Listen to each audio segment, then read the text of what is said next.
5 साल के प्रशासक कार्यकाल के बाद संपन्न महासभा बैठक में 5 वर्षों का बैकलॉग भरते हुए इस महीने महापौर सुजाता पाटिल की अध्यक्षता में संपन्न महासभा बैठक में नवी मुंबई करों के हितों से जुड़े कई महत्वपूर्ण प्रस्तावों को मंजूरी के लिए लाया गया, जिसमें सबसे महत्वपूर्ण प्रस्ताव था नवी मुंबई महानगर पालिका सेवा विनियम 2026 का।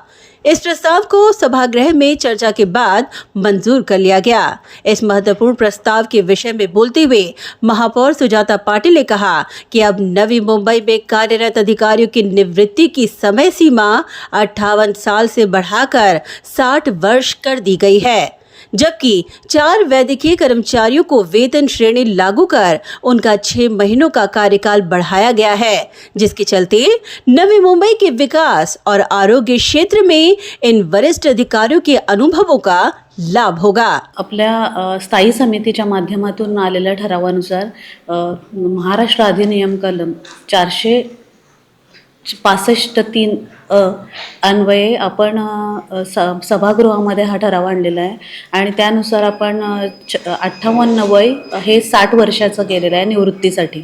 आणि आता जे निवृत्तीसाठी आलेले बरेच जे सिनियर असे अधिकारी आहेत त्यांना ह्याचा फायदा होणार आहे आणि 5 वर्षानंतर जे महासभा म्हणजे सभागृह बसते त्यामध्ये सिनियर अधिकाऱ्यांची खरंच आपल्या नवी मुंबईला गरज आहे आणि बहुतांश चांगल्या अधिकाऱ्यांना ह्याचा फायदा होणार आहे।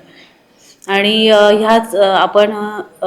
ह्याच माध्यमातून आणखीन एक ठराव आणलेला आहे ज्याच्यामध्ये आपण 4 कर्मचारी जे वैद्यकीय कर्मचारी आहेत त्यांचं वेतन श्रेणी त्यांना लागू करून महानगरपालिकेला आवश्यकता असेपर्यंत किंवा 6 महिन्याचं त्यांचं आपण कार्यकाळ वाढवलेला आहे।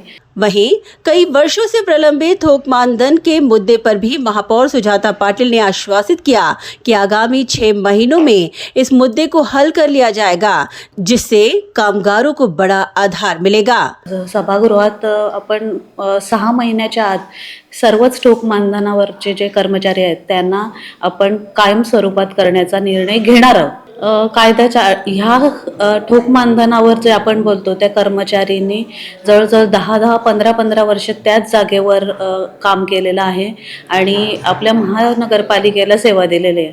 आता ह्याच्यात महानगरपालिका म्हणजे सभागृह यासाठी म्हणजे स्वतः डिसिजन घेऊ शकतं। महानगरपालिका अधिनियमानुसार पालिका सभागृहाचा निर्णय हा अंतिम असू शकतो।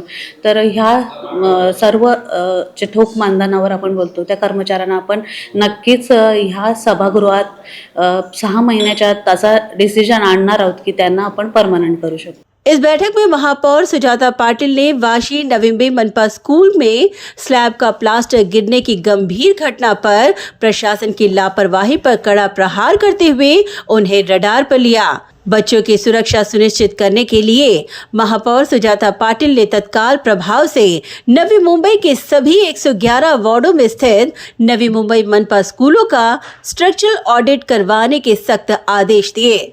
कसं आहे, आपल्या जेव्हा दुर्घटना घडते तेव्हा खऱ्या अर्थाने शासनाला जाग येतं असं म्हणतात। आता मागच्या 5 वर्षात प्रशासनाचं कार्यभार चालू होतं, स्थानिक नगरसेवक लोकप्रतिनिधी हे नव्हते, त्याच्यामुळे आपल्या प्रभागातल्या शाळेत किंवा आपल्या प्रभागातल्या आपल्या पालिकेच्या वास्तूमध्ये काय गरज आहे किंवा बऱ्याच वेळा पाठपुरावा करूनही त्या पूर्तता झालेल्या नाहीये। आणि आता जेव्हा प्रशासनाच्या सोबतच महापौर किंवा पूर्ण सभागृह या महानगरपालिकेमध्ये बसत आहे तेव्हा नक्कीच सामान्य नागरिकांच्या ज्या गरजा आहेत त्या ह्या लोकप्रतिनिधींच्या माध्यमातून सभागृहामध्ये आवाजाच्या रूपाने येणार आहेत। आत्ताच नुकतीच जी वाशीला शाळेमध्ये दुर्घटना घडली, आधीच स्थानिक नगरसेवकांनी किंवा लोकप्रतिनिधी जे होते तेव्हा नगरसेवक नसले तरी त्यांच्या पाठपुराव्याला जर पालिकेच्या प्रशासनाने लक्ष दिलं असतं तर नक्कीच ही दुर्घटना आपण टाळू शकत होतो। नशिबाने तिथं जीवितहानी झाली नाही, पण असं पुढे होऊ शकतं कारण प्रत्येक शाळांचं बांधकाम आता 10-10 वर्ष जुनं झालेलं आहे। मग तिथं कमीत कमी मेंटेनन्सची आवश्यकता असणार आहे। तिथं स्लॅब पडतोय का किंवा काही कलरिंग असो ह्या गोष्टी करणे गरजेचे आहेत। आणि आता सर्वच शाळांचे, कारण प्रत्येक शाळेमध्ये आपण मुलांना पाठवतो आपल्या, त्यांचं जीव घेण्यासाठी नाही, तर त्यांचं भविष्य घडविण्यासाठी.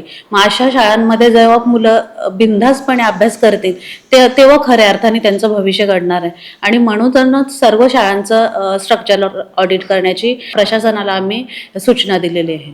ब्युरो रिपोर्ट, नवीन नेटवर्क.